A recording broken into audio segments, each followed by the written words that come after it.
Eh bien, rebonjour et bienvenue toujours sur l'espace dédié au site mécaniqueuniverselle.net qui essaie de démontrer que l'humanité donc évolue vers son ultime perfection. Donc le chemin, à chaque fois je le répète parce que des gens nouveaux arrivent sur les vidéos et c'est la base de cette réflexion. J'essaie de démontrer de façon logique que l'humanité suit sans le savoir, travaille sans le savoir à atteindre son ultime perfection. Et depuis qu'on s'est séparé des lois de la nature, qu'on s'est constitué en forme d'humanité, donc depuis les débuts de l'humanité, avec nos ancêtres qui ont euh, commencé les premiers progrès, le langage, le travail des outils, la dextérité, etc. etc. Et puis, voilà, le fait de s'être répandu sur la planète, de s'être adapté à tous les milieux, etc. Et puis après, à un certain moment, une sorte de, d'avancée vers l'unification progressive. Alors, maintenant, on se rend compte comment, à un certain moment, on était des petits groupes isolés, et puis d'un seul coup, ces groupes isolés se sont réunis autour des structures de plus en plus importantes, comme les pays, les nations. On appartient à ce genre de choses. Et encore plus haut, c'est les appartenances religieuses. Maintenant, il y a 5, 6 grandes religions qui, l'hindouisme, le judaïsme, le bouddhisme, l'islam, le christianisme, euh, le confucianisme, etc., qui en fait regroupent des milliards d'êtres humains, ont fédéré des milliards d'êtres humains. Donc on avance toujours vers une unité de plus en plus large. Et la finalité, lorsque je dis l'humanité va vers son ultime perfection, c'est dans quelques siècles, il faudra encore quelques siècles d'évolution, mais cette ultime perfection, c'est l'unification totale, c'est-à-dire que les hommes seront unifiés autour du principe de l'humanité, autour d'une seule identité, on aura atteint une fraternité absolue en somme. Voilà. Donc ça c'est la base. Et alors pour démontrer un peu cette théorie, je m'appuie dans ces vidéos parfois sur des ouvrages que je chine à droite et à gauche. Et puis là, depuis quelque temps, je m'appuie à partir je prends appui sur des fiches comme ça. C'était les éditions Atlas qui ont produit ces fiches-là, je pense dans les années 90 ou 2000, je ne sais pas, il y a un petit moment déjà. Et donc, elles posent des questions sous la forme un petit peu de thèse, antithèse et synthèse. Et là, j'ai pris cette fiche et j'ai un peu le trac parce que parler de l'âme, j'ai pas réfléchi, j'ai jamais réfléchi à à cette idée. Donc voilà, ça va être une création spontanée, je vais laisser mon imagination travailler et voilà, on va voir ce que ça va donner. J'ai pas lu l'article. Alors c'est toujours sous forme donc thèse. Oui, l'âme est-elle distincte du corps? Oui, l'âme, substance pensante, se distingue du corps. Elle n'occupe aucun espace et est immortelle. Non, c'est l'antithèse. L'âme n'a rien d'immatériel. Elle n'est pas séparée du corps. Ses facultés dépendent uniquement de l'organisation du cerveau. Voilà. Alors, on s'appuie sur Julien Offroy de la maîtrise. Alors, est-ce que c'est bien cette fiche que j'ai pris pour réfléchir, il me semble, hein? Non, c'est même pas ça, pas du tout. C'était pas cette fiche-là. Où est-ce qu'elle est? Ah, mon Dieu, mon Dieu, mon Dieu, mon Dieu, que je suis. désordonnée. Donc c'est pas celle-ci. Voilà, c'était ça en fait. C'était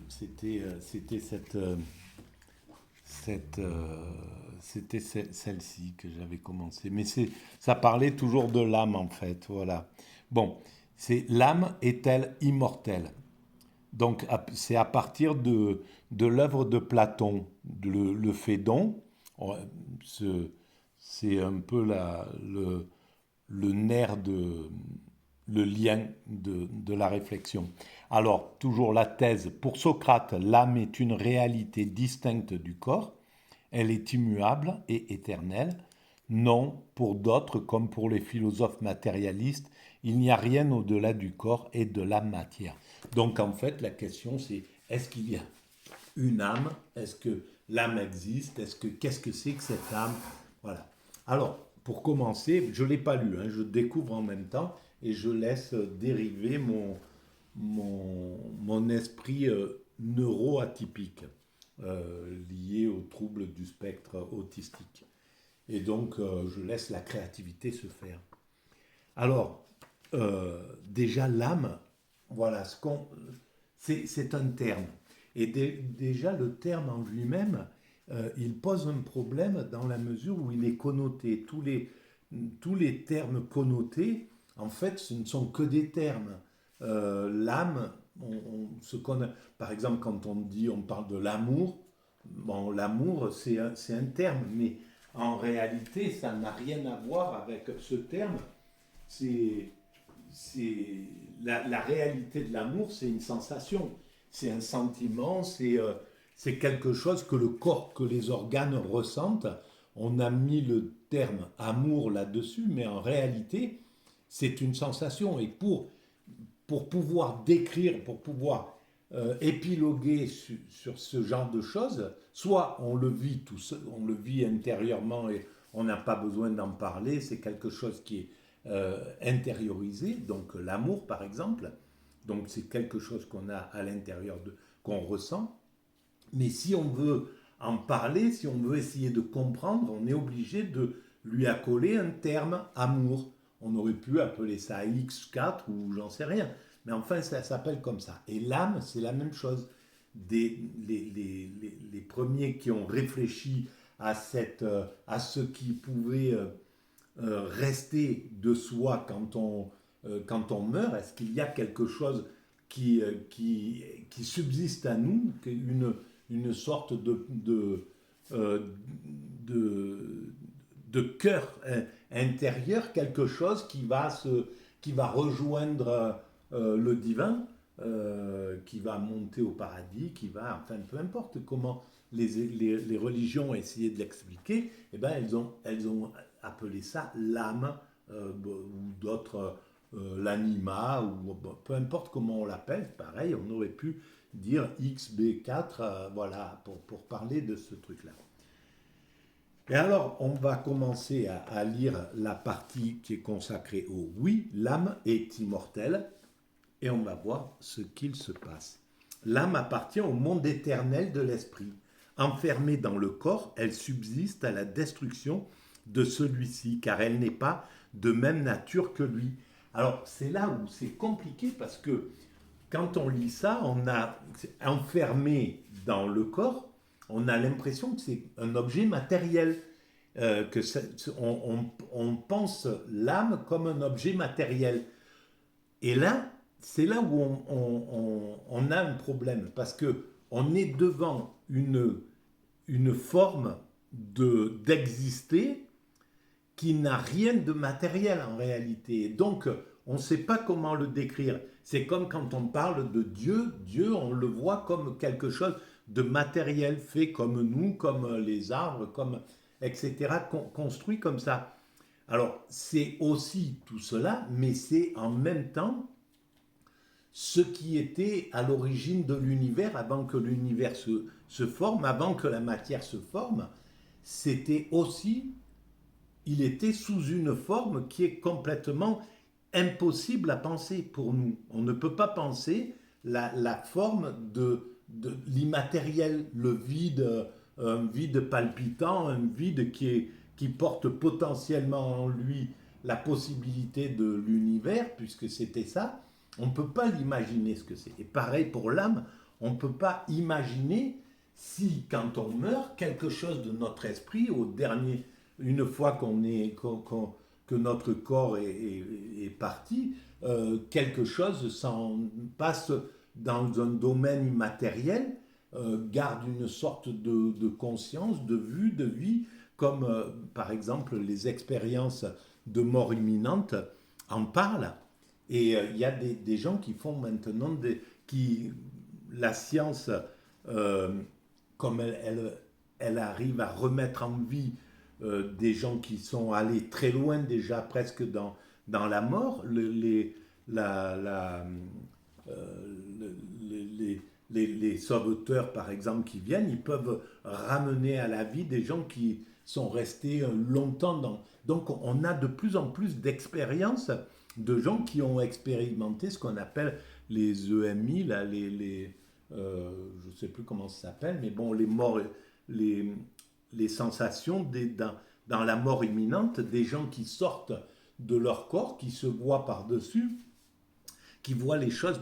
Donc c'est cette vision de décorporation qui est là.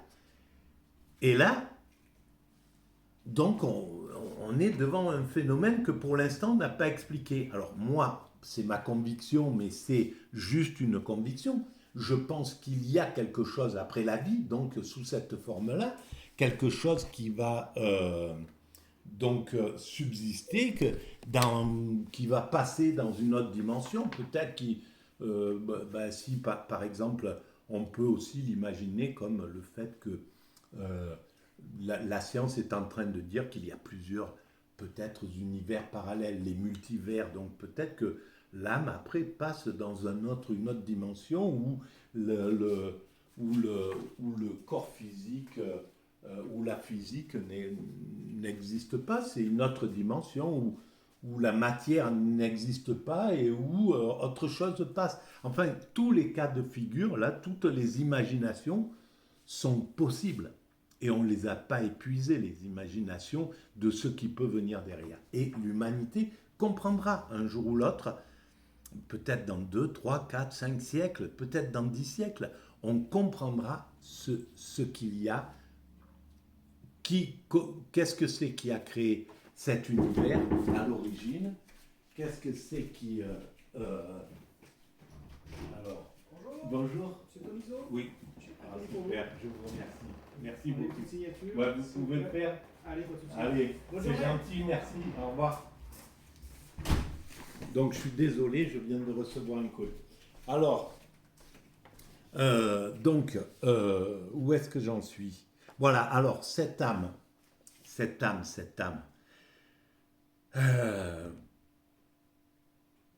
eh bien, tous les cas toutes les imaginations sont possibles et elles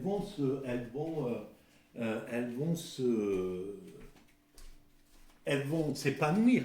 La science va découvrir tout un tas de choses. Elle va comprendre ce moment où l'homme passe de la vie à la mort. Cet instant-là, il y a tout un tas de recherches qui sont faites là derrière et qui vont évoluer.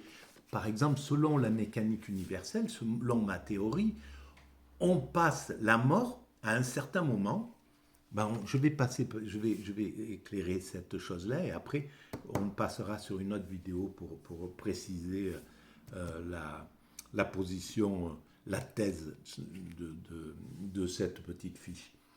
Quand on passe de la vie à la mort, l'homme forcément passe de cet état à rien ou autre chose par l'extase. La béatitude, le nirvana, peu importe comment on appelle cet état transcendant, cet état supérieur dont parlent tous les sages, dont parlent tous les grands mystiques, dont parlent les moines zen, ceux qu'ils expérimentent quand ils atteignent cet état d'extase, d'élévation, peu importe comment on l'appelle, toutes les grandes religions ont ces expérimentateurs, ont des livres qui des gens qui ont écrit ce qu'ils ont vécu dans le soufisme, par exemple. Beaucoup de soufis ont essayé d'expliquer à travers des textes un peu poétiques ce qui s'est passé dans cet état quand ils vont toucher le divin, quand ils sont en état d'extase. Eh bien, dans la mort, on passe obligatoirement par cet état d'extase. Je l'ai compris parce que d'abord j'ai fait l'expérience de cet état d'extase. J'ai vécu cette expérience au tout début de la mécanique universelle.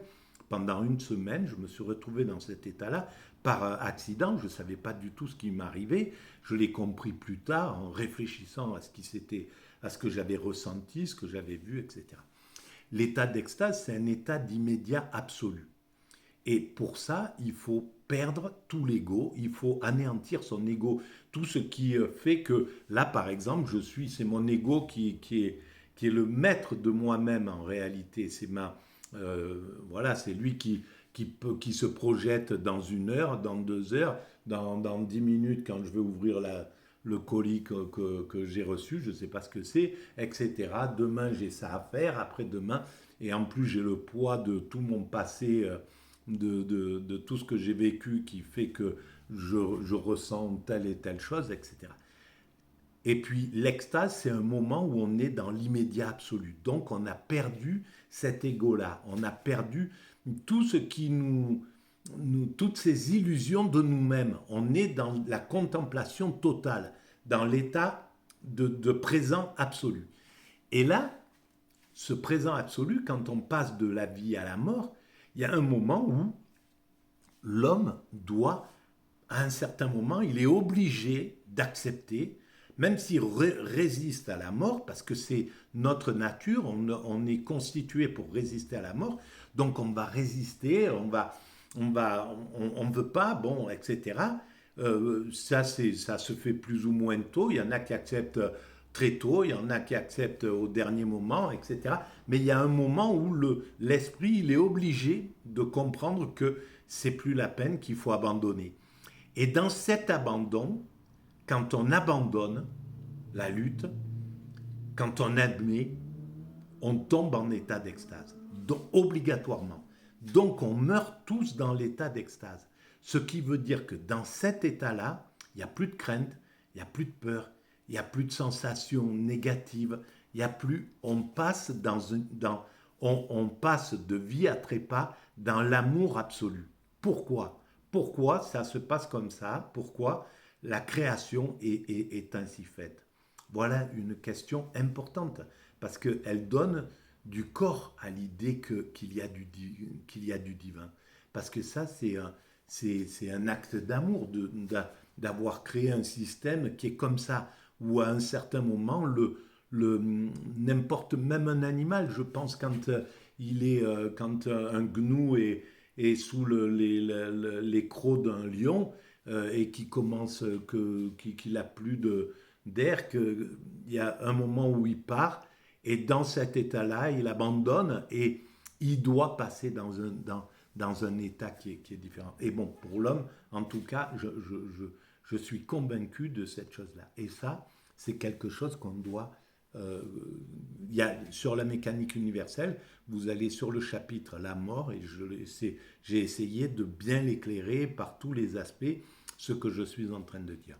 Bon, alors là j'arrête pour cette vidéo, et toujours donc sur l'âme est-elle immortelle, on va dans la prochaine vidéo se concentrer sur la thèse oui pour Socrate, l'âme est une réalité distincte du corps, elle est immuable et éternelle.